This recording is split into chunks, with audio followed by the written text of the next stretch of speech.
अनुग्रह सोई बुद्धिराशि शुभ गुण सदन जो सुमिरत सिद्धि होई गणनायक करिवर वदन करहु अनुग्रह सोई बुद्धिराशि शुभ गुण सदन बंदहु गुरु पद पदुम परागा सुरुचि सुबास सरस अनुरागा मंगल भवन अमंगल हारी उमा सहित जहि जपत पुरारी सुमिर शिवा शिव पाई पसाऊं बरनऊं रामचरित चित जाऊं पानी ग्रहण जब कीन महेशा हर्षे तब सकल सुरेशा हरि रामचरित सब आए प्रेम पुलक लोचन जल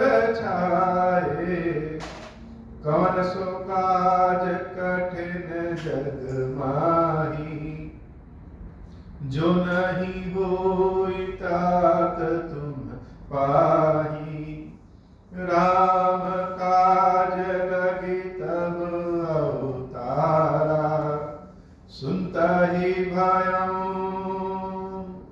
पर्वताकारा।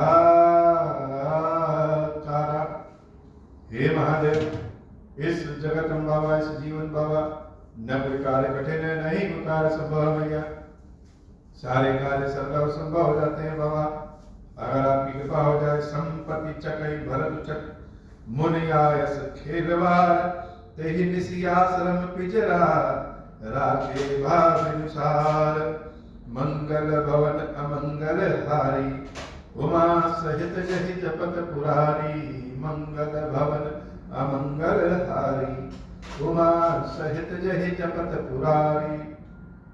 राम कथा में क्या कहें और क्या छोड़ें।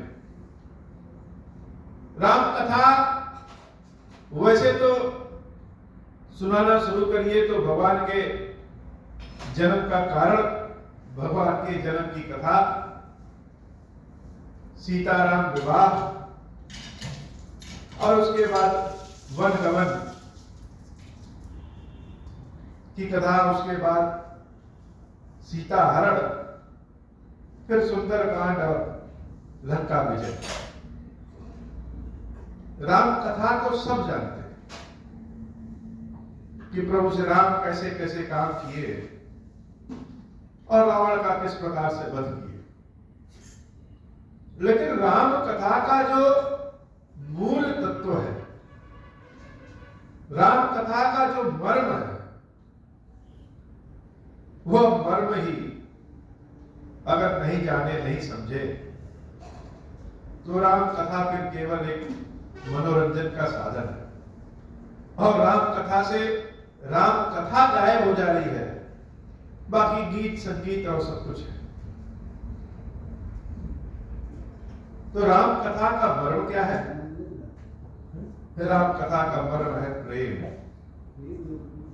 और भाव। वो प्रेम भाव चाहे केवट का हो चाहे जनक जी महाराज का संदेश दशरथ जी महाराज के यहां पहुंचाने वाले दूत का हो चाहे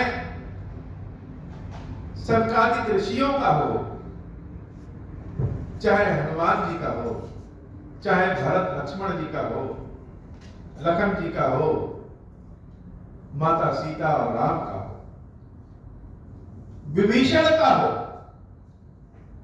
किसी का भी प्रेम भाव हो शबरी का हो कितने नाम लें सारे नाम लेके नाम लेंगे और दूसरा छूटेगा नहीं। जटायु का हो इनके जब तक भक्ति प्रेम भाव को नहीं जानेंगे नहीं समझेंगे तो राम कथा फिर कहां समझ में आने वाली है। हम ऊपर ऊपर जान जाएंगे राम कथा ऐसी है लेकिन उसका मर्म क्या है। भरत जी महाराज जब प्रयागराज पहुंचे और भरद्वाज ऋषि का ज्ञान भरत जी महाराज को देख करके पिघल करके प्रेम बन गया। जैसे अग्नि का संपर्क पाते ही घी पिघल जाता है, बर्फ पिघल जाती है, मोम पिघल जाता है, वैसे ही प्रेम देखने में तो बड़ा शीतल है, लेकिन वास्तव में उसकी प्रकृति अग्नि तत्व वाली है, उसमें आग है। भक्त का भगवान के लिए, भगवान का भक्त के लिए। तो भरद्वाज जी जब भरत जी को देखे तो उनका ज्ञान प्रेम में परिवर्तित हो गया और सारे लोग प्रयाग जाकर के धन्य होते हैं, ऋषियों का दर्शन करके धन्य होते हैं। भरत जी महाराज ने कहा कि भरद्वाज जी महाराज ने कहा कि हे भरत जी, आपके आने से यह प्रयाग धन्य हो गया, यह हम सब ऋषि मुनि धन्य हो गए। हम लोग की तपस्या थी, जिस तपस्या के फल के स्वरूप सीता राम लक्ष्मण का दर्शन हुआ और सीता राम लक्ष्मण के दर्शनों का फल यह हुआ कि आपके दर्शन हुए। यह भाव बड़ा अपने आप में उचित है। रात्रि के सोने की व्यवस्था, भरद्वाज जी के आश्रम में इतने सारे लोग आए हैं, इतने सारे लोगों को जल पिलाना ही बहुत कठिन है, रात्रि को सोने की व्यवस्था क्या करें। लेकिन अब ऋषियों के आश्रम में कोई आया है तो व्यवस्था ना हो, ऐसा कैसे हो सकता है। और जहां भरत जी के चरण है वहां तो अपने आप व्यवस्था हो जाती है। सारी सिद्धियां, रिद्धि सिद्धि सब मुनि भरद्वाज जी के आश्रम में गुप्त रूप से आ गई और जैसी जैसी व्यवस्था भरद्वाज जी ने कहा, रिद्धि सिद्धियों ने सारी व्यवस्था एकदम उचित कर दिया। उस वीराने में, जंगल में सारे लोगों के रुकने की ऐसी अनुपम, ऐसी उचित व्यवस्था कि इंद्र भी एक बार शर्मा जाए। मुनि प्रभाव जब भरत बिलोका, सब लघु लगे लोकपति लोका, सुख समाज नहीं जाई बखानी, देखत बिरत विसार ही ज्ञानी। भरत जी महाराज ने जब मुनि के द्वारा इस की हुई व्यवस्था को देखा, इतना आलिशान व्यवस्था, तो देवता लोग भी उनके प्रभाव के कारण छोटे लगने लगे। बड़े अचंभे वाली बात है। हमने अनेक कथाएं सुनी है कि ऋषियों की व्यवस्था के कारण व्यवस्था का लाभ लेने वाले राजा के मन में लोभ आ जाता है, तो कोई उनकी नंदनी छीनना चाहता है, कोई उनकी सिद्धि छीनना चाहता है। आज इन ऋषियों की व्यवस्था को देख करके भरत जी महाराज आश्चर्यचकित थे। लेकिन जैसे ये ऋषि लोग भी भरत जी की परीक्षा ले रहे हैं कि भरत जी की जो बातें हैं, जो व्यवहार है, वह सब बहुत उचित है, राम के लिए प्रेम दिखता है, लेकिन यह शरीर तो सुख भोगी है। यह शरीर हमेशा सुख ढूंढता है। सोने के लिए नरम गद्दे हो, खाने के लिए उचित समय में उचित मनपसंद भोजन हो, स्नान करने के लिए, मनोरंजन के लिए सारे साधन हो। यह शरीर तो सदैव सुख ही चाहता है और संपूर्ण भौतिक सुख सुविधाओं से उपयुक्त अनेक कुटियों का निर्माण, जिसको आज स्विस कॉटेज कहते हैं, वैसी कुटियों का निर्माण सिद्धियों ने भरद्वाज मुनि के कहने पे किया कि जरा देखे तो एक बार यह भरत जी की भी परीक्षा हो जाएगी कि वह सत्य में राम के प्रेम के भूखे हैं, अपने ऊपर ऐसा कलंक समझ रहे हैं या केवल सिर्फ बातें ही? आसन शयन सुबसन बिताना, वन वाटिका विहग मृगनाना, सुरभि फूल फल अमीय समान। अमृत के समान स्वादिष्ट फल थे। कहने के लिए तो कंदमूल फल है, लेकिन बाबा कहते हैं देवी, सुरभि फूल फल अमीय समान, अमृत के समान वह पेय पदार्थ थे, फलों का जूस था, कंदमूल थे। विमल जलाशय विविध विधाना, जल की व्यवस्था बड़ी उत्तम थी। आसन पान शुचि अमी अमी से, देख लोग सकुचात जमी से। ऐसी व्यवस्था थी खान पान की, रुकने की, कि जो विद्वान लोग सुख भोगी नहीं है उनका भी मन डोल जाए। जैसे हम लोग कभी कभार व्रत रहते हैं और व्रत वाले दिन जो भोजन बन जाए सामने, वह तो बड़ा टेस्टी लगता है, स्वादिष्ट लगता है, तो मन करता है खा ले। लेकिन कभी कभी तो और दिव्य भोजन दिख जाता है कि बहुत लोगों से रोका नहीं जाता है और वह भोजन कर ही लेते हैं। और नहीं तो दूसरी परंपरा, सेंधा नमक के भोजन वाली परंपरा, अनेक तरह के स्वादिष्ट फलाहार वाले भोजन करते हैं। मन मानता ही।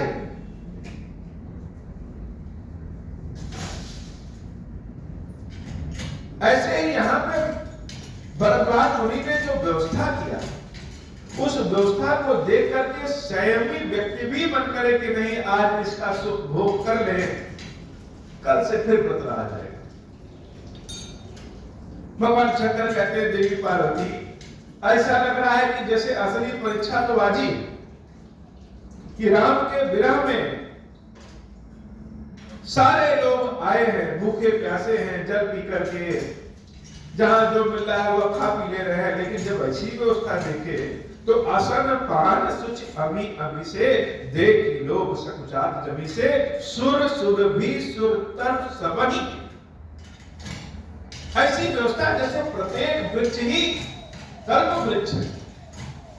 कामधेनु सामने खड़ी होगी, जो मांगे वह मिल जाएगा।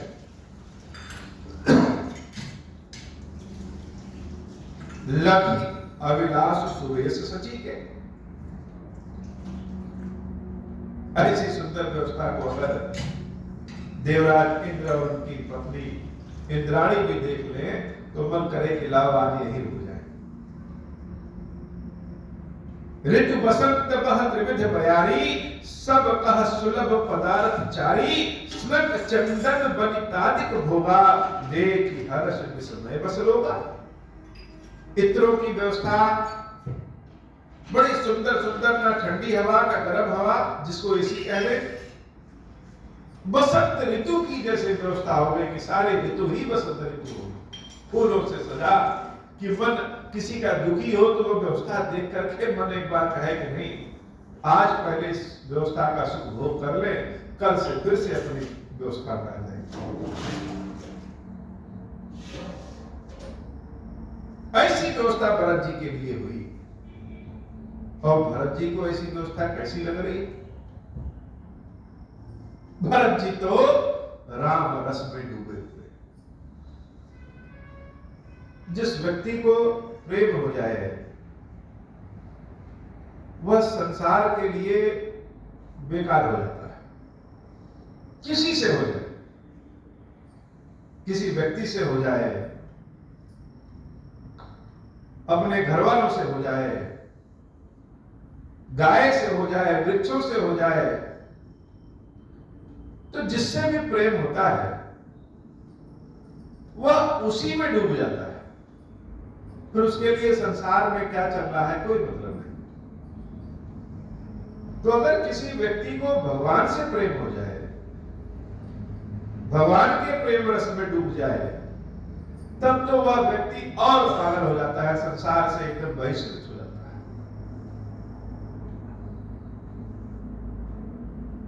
किसी को सुख की प्रसन्नता हो जाए, बिछोह का दर्द हो, दुख का दर्द हो, किसी को गाली देने से क्रोध आ जाए, किसी की बड़ाई करने पे वह उछलने लगे, यह तो मानवीय निशानी है, यह तो सब में होता है। लेकिन अगर किसी को किसी से प्रेम हो जाए, भगवान से प्रेम हो जाए, किसी से हो जाए, जैसे देवी शकुंतला को दुष्यंत जी से जब प्रेम हो गया तो दुष्यंत जी की दी हुई अंगूठी को बार बार देखती है और दुष्यंत जी के ही स्वप्न में डूब जाती। अगल बगल कौन आ रहा है, कौन जा रहा है, कहां क्या हो रहा है, किसी से कोई मतलब नहीं। महर्षि दुर्वासा जब पास से निकले तो उन्होंने प्रणाम भी नहीं किया और महर्षि दुर्वासा क्रोध में आकर के श्राप दे दिए कि जिसकी यादों में कोई हो वही तुमको भूल जाएगा।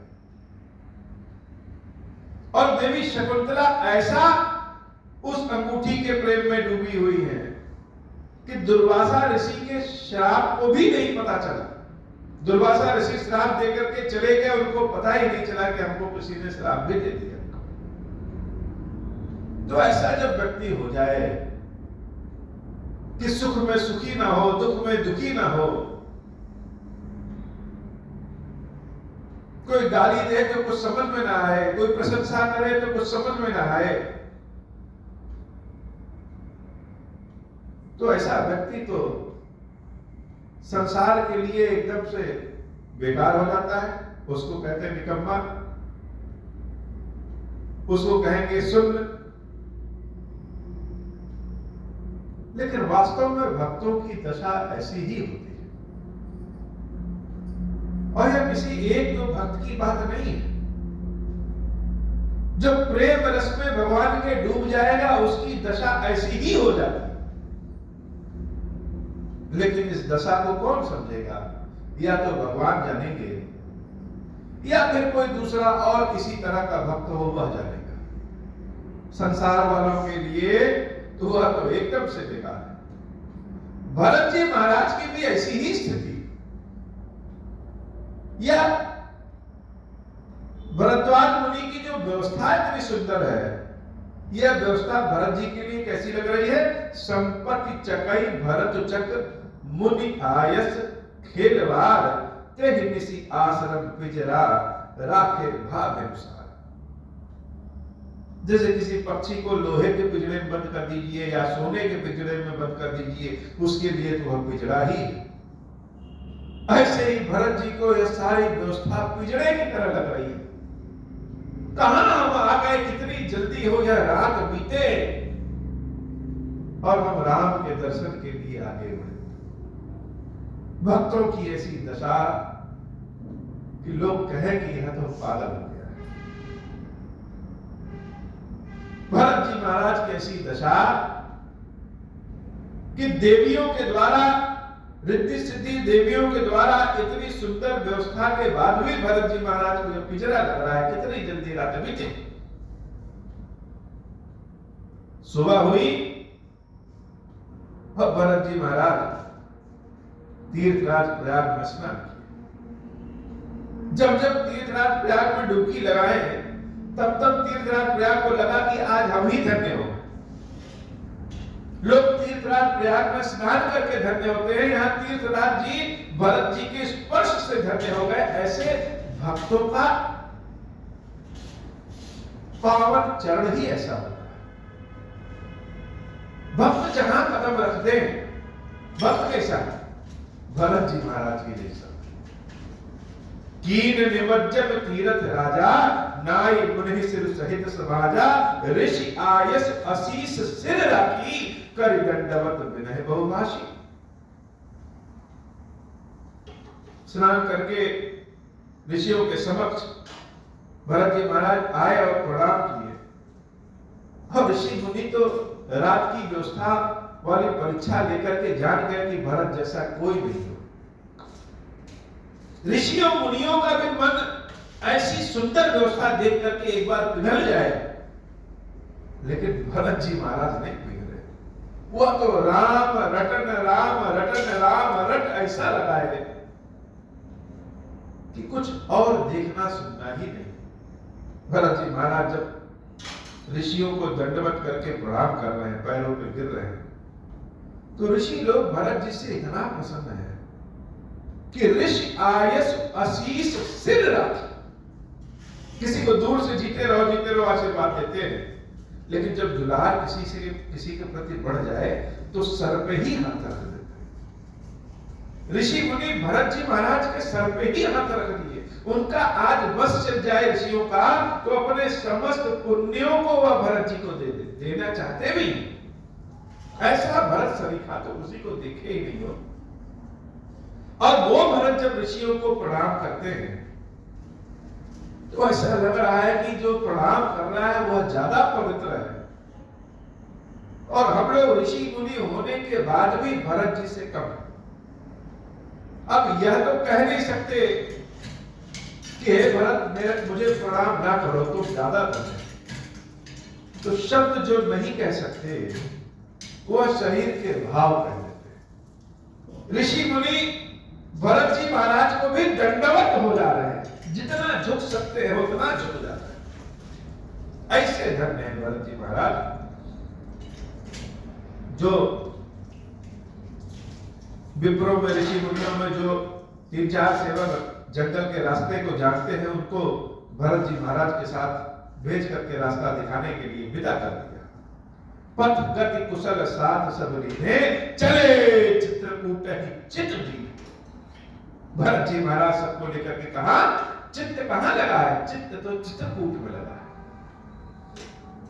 राम तो वही है, और जहां राम है वहीं चित्त है, तो सब चित्रकूट की ओर चल दिए। राम सखा कर दीन्हे लागू, चलत देह धर जनो अनुरागू।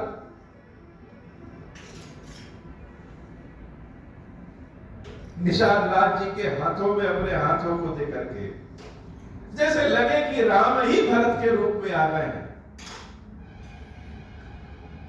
और आगे वन की ओर चल दिए। नहीं पद त्राण शीस नहीं छाया। पैरों में जूते भी नहीं है, सर पे छाया भी नहीं।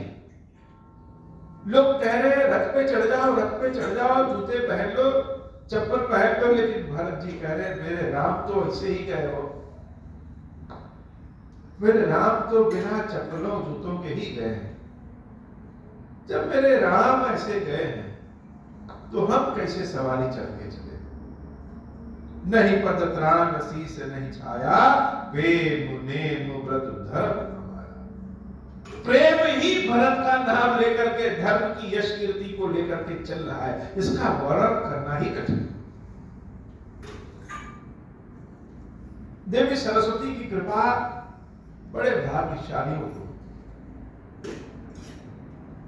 वैसे तो थोड़ी बहुत कृपा माता शारदा सब पे करती है, लेकिन शारदा मैया की कृपा बहुत कम लोगों पे। कहते हैं कि जो भगवान शंकर का भक्त हो जाता है, भगवान शंकर की शरण में चला जाता है और उन्हीं में डूब जाता है,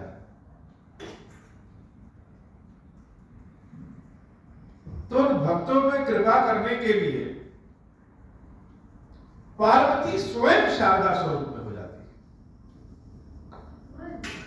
माता पार्वती तो शक्ति, लक्ष्मी और बुद्धि तीनों की देवी है।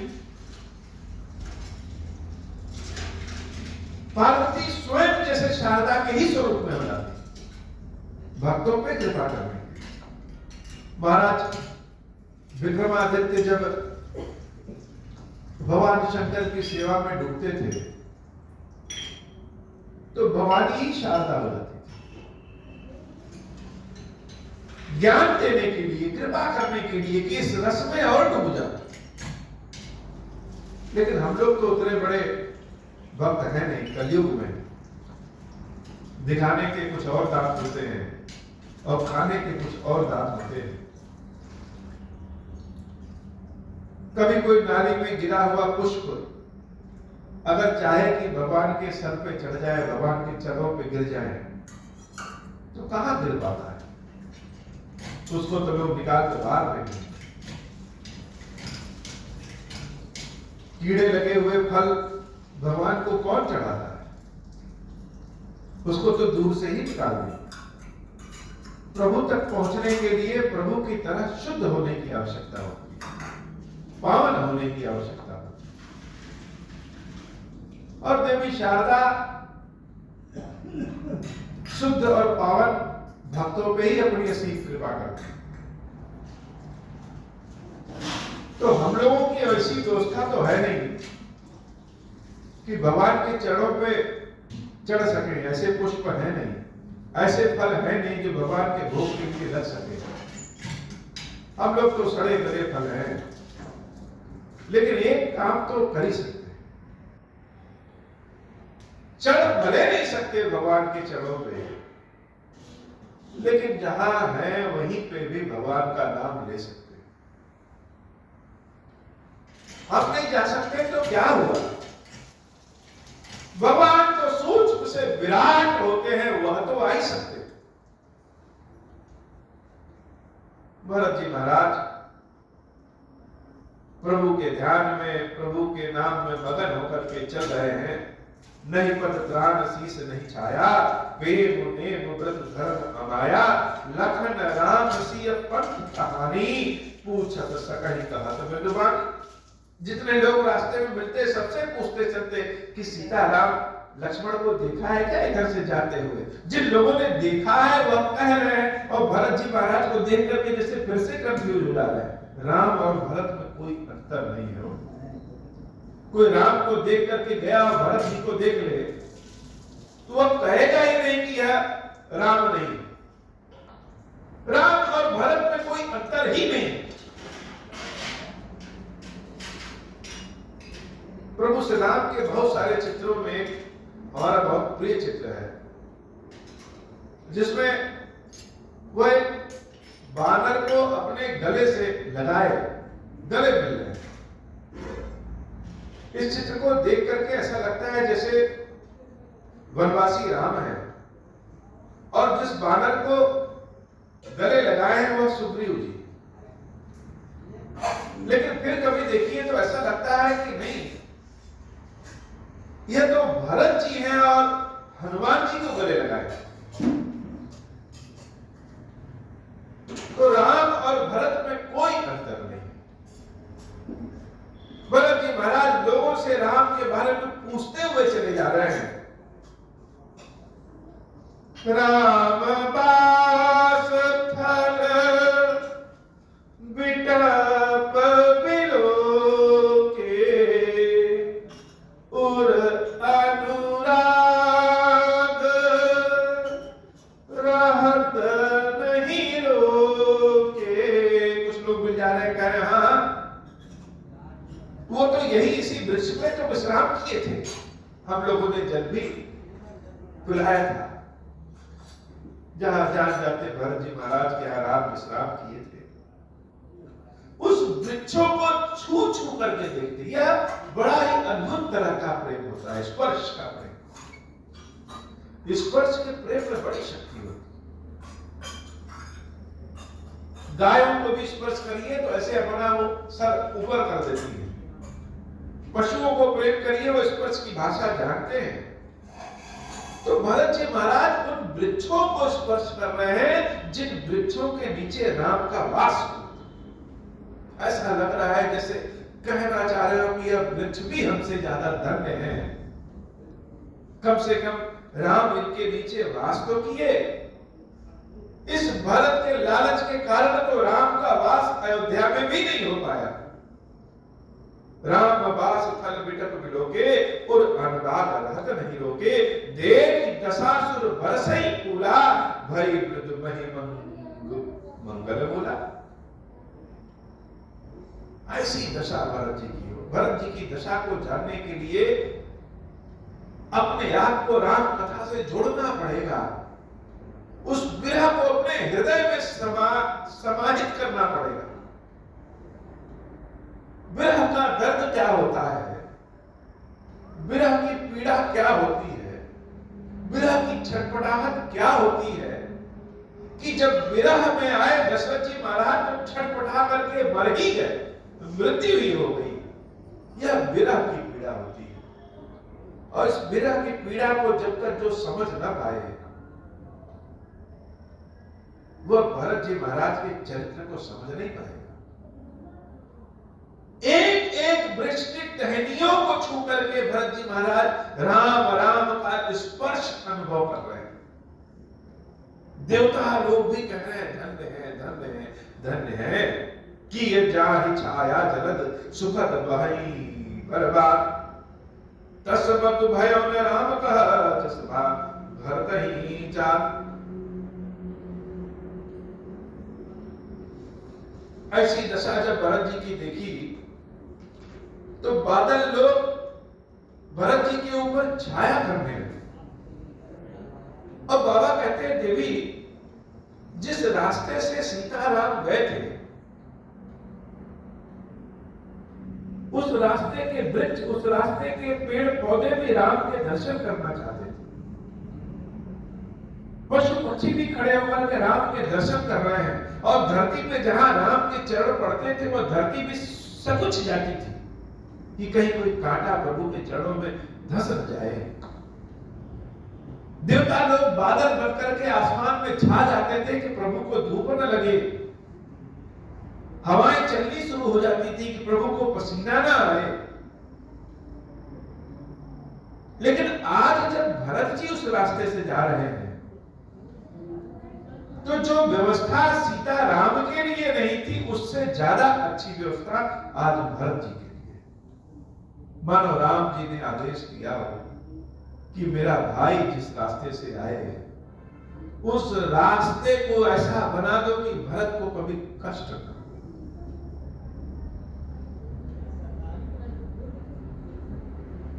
मंगल भवन मंगल हारी उमा सहित जहि जपत पुरारी, जड़ चेतन मग जीव घनेरे, जे चितए प्रभु जिन प्रभु हेरे, ते सब भय परम पद जोगु, भरत तरस बेटा भव रोगु, यह बड़ी बात भरत कई नाही, सुमिरत जिनहि राम मन माही, बारक राम कहत जग जेऊ, होत तरन तारन नर तेऊ, बरतु राम प्रिय पुनि लघु भ्राता, कस न होई मगु मंगल दाता, सिद्ध साधु मुनि बर अस काई, भरत ही निरखि हर्षु ही अलहाई, देखि प्रभाव सुरे सही सोचू, जगु भल भल ही पोच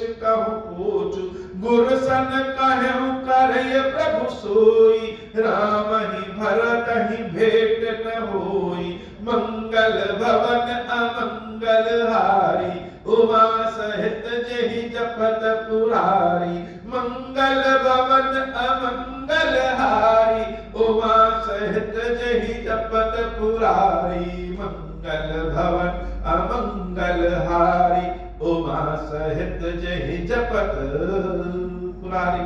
ऐसी सुंदर रास्तों की दशा हो गई है। महादेव कहते हैं देवी हो भी क्यों ना, यह राम नाम का प्रभाव है। भगवान अपने से ज्यादा अपने भक्तों का ध्यान रखते हैं। यह जो बात मानस में लिखी है, और मानस ही क्या, जितने भी पुराण भगवान से संबंधित ग्रंथ हैं सब में लिखी है कि भगवान अपने भक्तों का बड़ा ध्यान रखते हैं। शायद इन्हीं सब बातों को सुन करके जान करके कोई व्यक्ति भगवान की ओर आकर्षित हो जाता है। इसको सांसारिक रूप से समझिए कि कभी बाजार में जाइए तो कहीं लिखा है फ्लैट 60% ऑफ, 70% ऑफ, तो व्यक्ति देख करके अंदर घुस जाता है। और जब किसी मॉल में जाए, कहीं किसी बाजार में जाए तो क्षमता से ज्यादा खरीदने की इच्छा कर जाती है। ऐसे ही भगवान की यश कीर्ति को जो हम कानों से सुनते हैं, मन से ग्रहण करते हैं, तो यह मन, यह आत्मा, यह शरीर जैसे भगवान की ओर खींचा चला जाता है।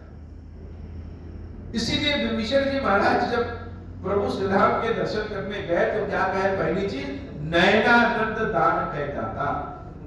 आंखों से देखते ही भगवान की ओर आदमी खिंच जाए, सुख मिलना शुरू हो जाता है। तो प्रभु हम सब के कर्म अच्छे हैं बुरे हैं पता नहीं, लेकिन आपका स्वभाव, आपका गुण, आपकी यश कीर्ति, ये सब बिना आपकी कृपा के तो कोई जान नहीं सकता। जिसके ऊपर भगवान की कृपा होती है उसी को कथा सुनने को मिलता है, उसी को ऋषियों का सत्संग मिलता है, उसी को कोई ऐसी विधा, ऐसी विद्या मिलेगी जिससे प्रेम, श्रद्धा, भाव प्रकट होने लगेगा। यह बिना प्रभु की कृपा के तो होता नहीं। और व्यक्ति जब भगवान की ओर आकर्षित होता है, प्रभु की ओर पहुंचता है, तो अचानक से यह नियम, कानून, कर्म, फल सब आने लगता है। तो भगवान तो स्वयं अपने गुणों, अपने कार्यों से अपना रूप दिखा करके, जैसे भगवान का नाम है एक मोहिनी, भगवान का एक अवतार है मोहिनी, जिनके रूप को देख करके व्यक्ति मोहित हो जाए या भूल जाए कि यह विष है कि अमृत। ऐसे ही भगवान के रूप को, भगवान के गुण को, भगवान की यश कीर्ति को देख करके भक्त या व्यक्ति मोहित हो जाता है। वह भूल जाता है कि हमारे कर्म अच्छे हैं कि खराब है, वो भगवान की शरण में दौड़ जाता है। और धीरे धीरे उसका यह व्यवहार, उसकी यह व्यवस्था संसार से उसको विरक्त कर देती है। भरत जी महाराज जैसा भक्त अगर चल रहा है तो राम तो ऐसी व्यवस्था कर ही देते हैं, करे भी क्यों ना करे। यह तो स्वामी, यह तो भगवान की कृपा ही यही है, भक्तों के लिए ऐसी व्यवस्था कर देते हैं। जैसे भगवान शंकर के लिए मेरे हृदय में जो सेवा भक्ति है, वह बाबा विश्वनाथ के यहाँ रोज तो संभव नहीं, इसलिए प्रभु ने ऐसी कृपा किया कि वह स्वयं क्षीरेश्वर के रूप में यहां स्थापित हो। अब हम यह शिकायत तो नहीं कर सकते हैं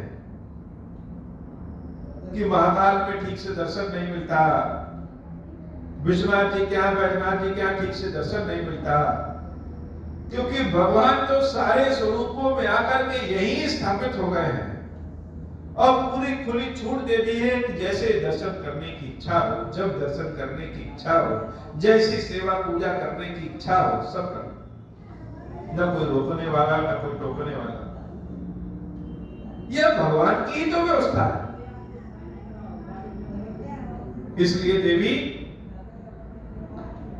भरत राम प्रिय पुनि लघु भ्राता, एक तो राम के प्रिय है भरत, ऊपर से छोटे भाई, कस न होई मग मंगल जाता, तो रास्ता मंगल वाला क्यों ना हो जाए। लेकिन एक बड़ी गड़बड़ी हो गई, किसी की खुशी देख करके, किसी की यश कीर्ति देख करके प्रायः किसी न किसी लोगों को जलन लगती है। यह पहले भी था और अभी भी है कि किसी की सफलता देख करके, किसी का वैभव देख करके दूसरे लोगों पे जलन हो जाती है। भरत जी महाराज का यह जब सुख देवराज इंद्र ने देखा, जाना, तो उनके मन में एक भय उत्पन्न हो गया कि अगर राम जी भरत जी को इतना मानते हैं और भरत जी महाराज राम जी के यहां पहुंच गए और पैर को पकड़ करके कह दिए कि प्रभु चलिए अयोध्या, तो राम का स्वभाव तो बड़ा संकोची है, वह भरत को मना तो कर नहीं पाएंगे, वह तो भरत के साथ वापस चले जाएंगे। और अगर वापस चले गए तो हम देवताओं का क्या होगा, रावण का वध कैसे होगा, हम लोगों को कैसे अपना शासन मिलेगा, यह चिंता देवराज इंद्र ने गुरुवर बृहस्पति जी महाराज से किया और कहा व्यवस्था कुछ ऐसा करिए गुरुदेव कि ये भरत और राम में मिलाप हो ही ना सके, मिले ही ना, न भरत जी राम तक पहुंच सके और न राम भरत जी के प्रेम को देख करके पिघल सके। क्यों? क्योंकि राम संकोची प्रेम बस, भरत सपेम पयोधि, बनी बात बेगरन चाहती, करिए जतन छल सोच। राम तो बड़े संकोची हैं और प्रेम के बस में,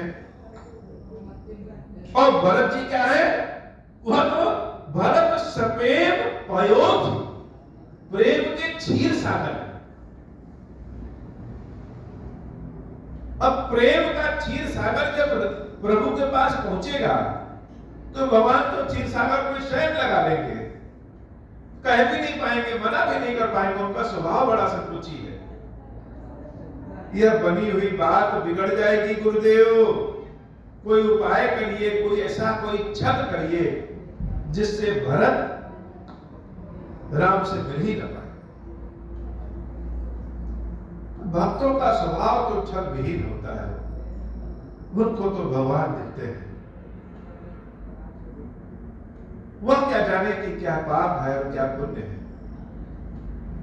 वह तो भगवान की व्यवस्था को स्वीकार करते हैं कि हे प्रभु आपकी शरण में है, हम क्या कर रहे हैं, कैसे कर रहे हैं, हमें क्या पता।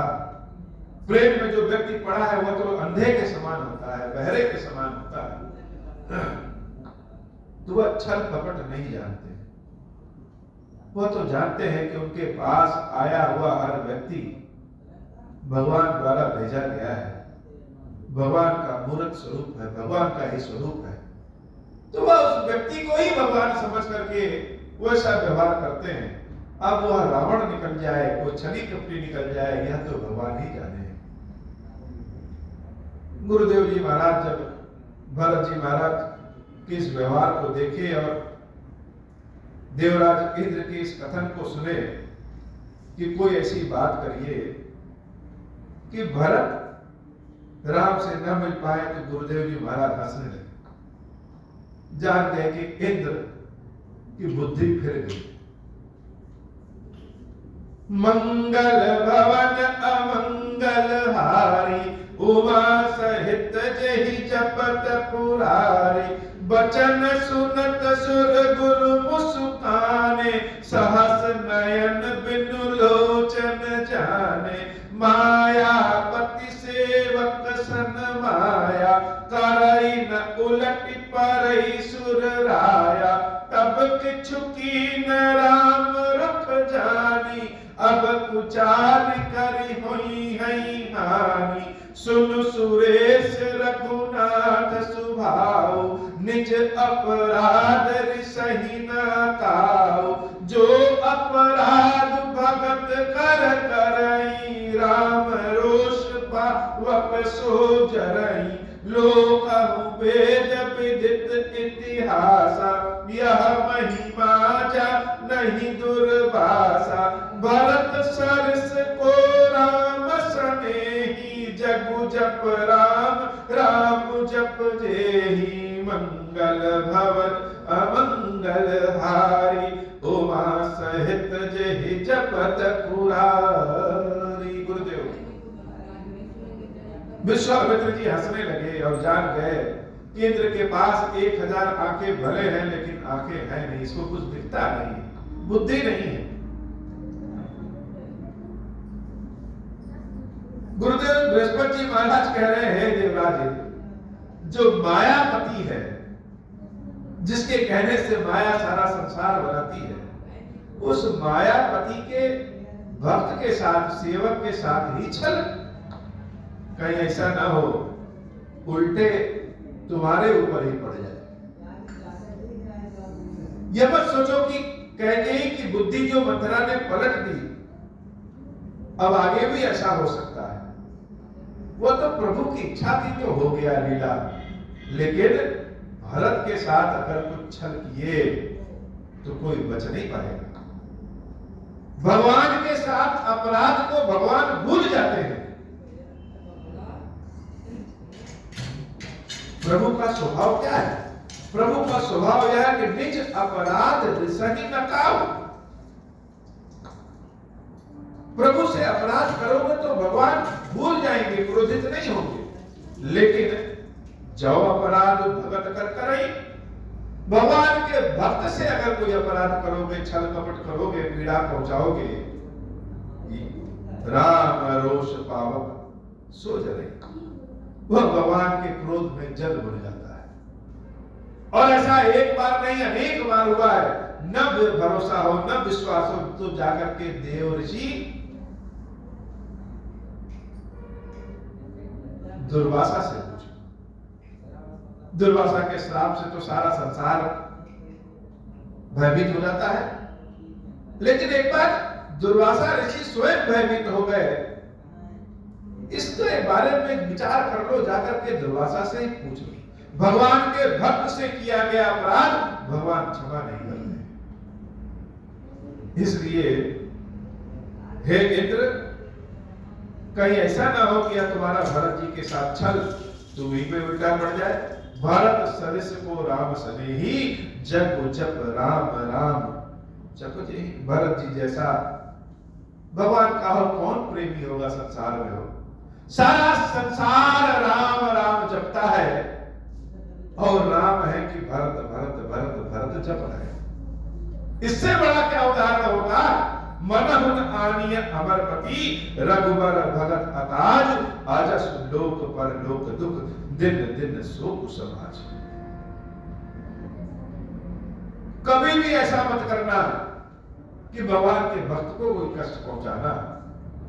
मंगल भवन अमंगल हारी, उमा सहित जहि जपत पुरारी। मंगल भवन अमंगल हारी, उमा सहित जहि जपत पुरारी।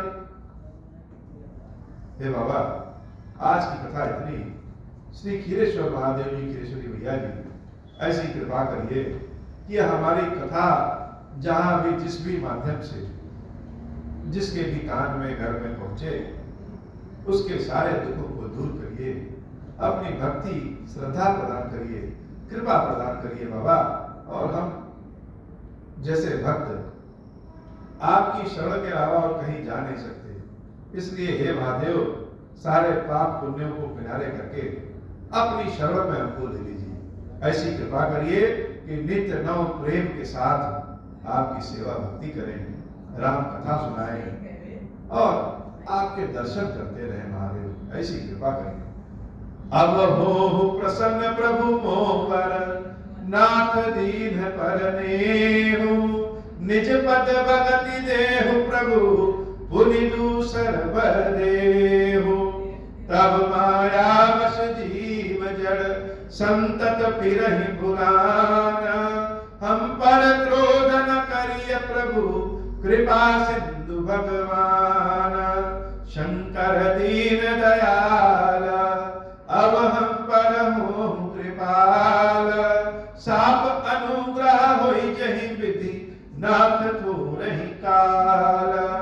दीन दयाल विरुद्ध संभारी, हरहु नाथ मम संकट भारी। जहि विधि होई नाथ हित मोरा, करहु सुबेगी जानि दास मैं तोरा।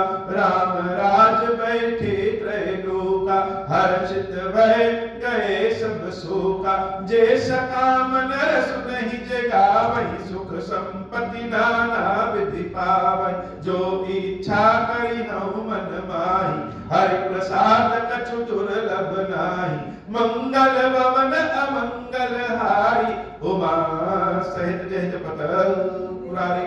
बोल श्री खीरेश्वर महादेव जी, खीरेश्वरी मैया की साही जय हो। खीरेश्वरम, हे भगवान शंकर, आप ऋण पातक दुर्भाग्य और दरिद्रता की निवृत्ति के लिए तथा संपूर्ण पापों का नाश करने के लिए मुझ पर प्रसन्न होइए।